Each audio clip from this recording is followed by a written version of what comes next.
Welcome back to the second video in my series about my unpopular design opinions. My name is Medora and I make videos about home design for girls, gays, and theys. If you're interested in more videos like this, make sure to like, comment, and subscribe so that YouTube will actually show you my videos. And with that, let's get into more unpopular design opinions. Okay, this first one might not be that unpopular necessarily, but it is very specific. Honestly, I probably should have put that in my oddly specific interior design yums videos.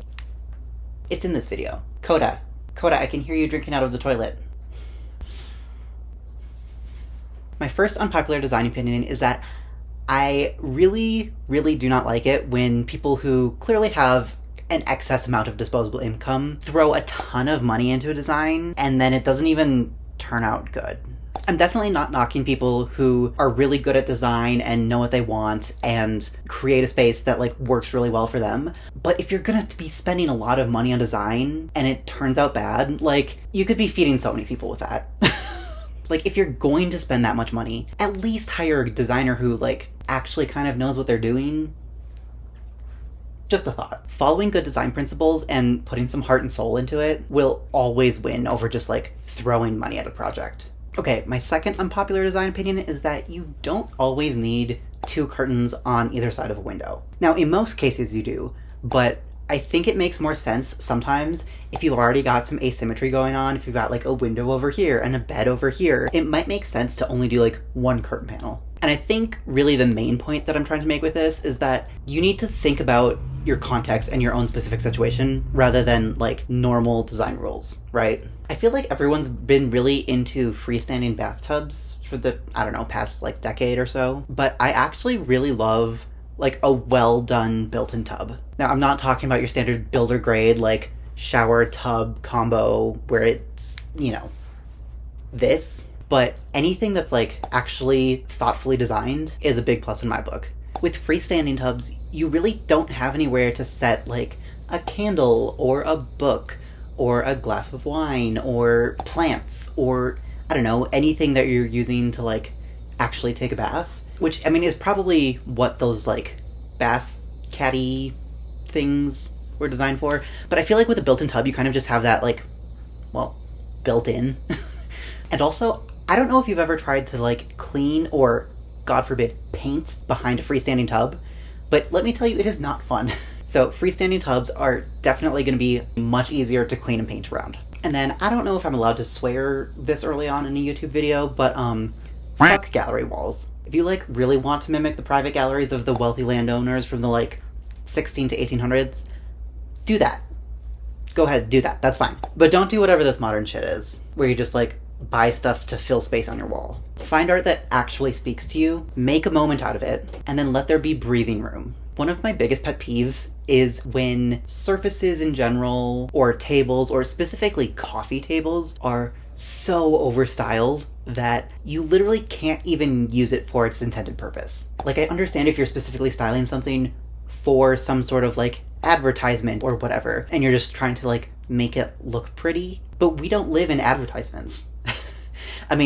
Sometimes it feels like we're kind of starting to, but we don't. We live in our homes, and we need to be able to set things on the tables and clean the tables and actually use them. I think more and more people are getting on board with this one as time goes on, but accent walls, never a good thing. Sure, it's easier to just paint one wall instead of your entire room, but if it doesn't make sense with the architecture of the room, don't do it. There are other ways to add color and architectural interest. If you really feel the need to do an accent wall, the one situation that I'm okay with an accent wall in is a bedroom where you need something for the headboard. If you do just a half painted wall, whether it's a straight line or a wavy or a zigzag or something, I'm okay with it in that specific scenario because it's acting more as a really long headboard rather than a whole entire accent wall. But I'd still rather you just do that around the entire room. This one will entirely depend on your mindset around money, and it can go both ways. But just because it's free doesn't mean it's good. And just because it's expensive doesn't mean it's good. Good in this context really just means whatever fits your style and your functional needs and your budget. Sometimes I really do love an all-white bedding situation, but white sheets are the bane of my existence. I don't know if you've ever had white sheets or white clothes in general, but It's so hard to keep white fabric looking clean. You know, like those sets of underwear that have like Monday, Tuesday, Wednesday, you know, etc. I feel like you would need to have like a different set of sheets for every single day of the week in order to be able to like keep them looking clean, and that's just not feasible. No one's completely remaking their bed like that every day, and plus that's just so many sets of sheets.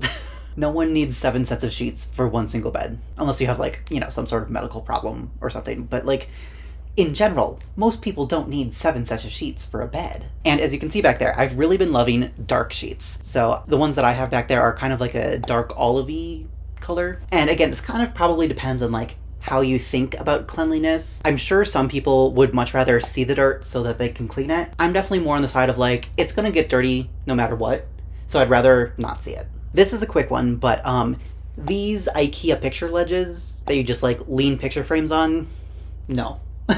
I feel like that was very like 2010s, 2015, and I'm not into it. I've really been into bright, saturated, like primary colors recently. Definitely not in excess, but in a very like intentional pop of color kind of way. I know I mentioned cobalt blue in a recent video, but also emerald green and fire truck red. There's just something about like a bright pop of color that's like intentionally placed and well proportioned that just really gets me going. This one is going to make the plant people mad, and I get it because I was one of you for a few years there, but I don't like it when plants, whether they're living or artificial, look too perfect and too happy and too well taken care of, because it doesn't feel real. This might just be my trauma talking, but I like a plant that looks like it was kind of neglected. Like maybe it didn't get watered enough one season because you were depressed. Or maybe you just keep forgetting to fertilize your plants year after year after year after year. Not, you know, talking from personal experience or anything. Moving on, I don't like most of Ikea's lighting. I don't know if it's just because I know that it's Ikea and therefore I know it's relatively cheap, but like, I think there are so many cheaper options out there on, you know, Wayfair and whatever that look so much better than a lot of Ikea's lighting. I think a lot of times we're really trying to like design things in a very particular way, and I think they're doing what they're setting out to do, but something's just missing there for me. And then this last one kind of harkens back to... What am I, like an 18th century weary traveler or something? Oh my... Okay. This last one is kind of similar to the coffee table one, but I think that good design really does not need to rely on styling to be good design. Now, granted, a lot of this will rely on like architectural details and just having money to like have good materials in the first place, which is not very accessible, which is why I think a lot of us tend to rely on styling.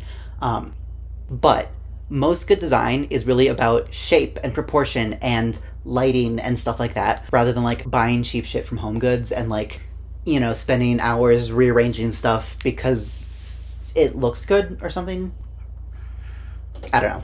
So that's a wrap on part 2 of my unpopular design opinions. If you want live one-on-one design help with me, you can either go to my Patreon that I've mentioned way too many times at this point, or you can go to my website where I offer design services. Or if your home's already perfect and you just want to support this channel, there's a $5 general support tier over on my Patreon, and I now have a $2 option by joining the YouTube membership. For both of those options, you'll get videos a day early, and also a little bit more general behind-the-scenes type content. Stay hydrated, be kind to yourself, and I'll see you in the next one. Bye.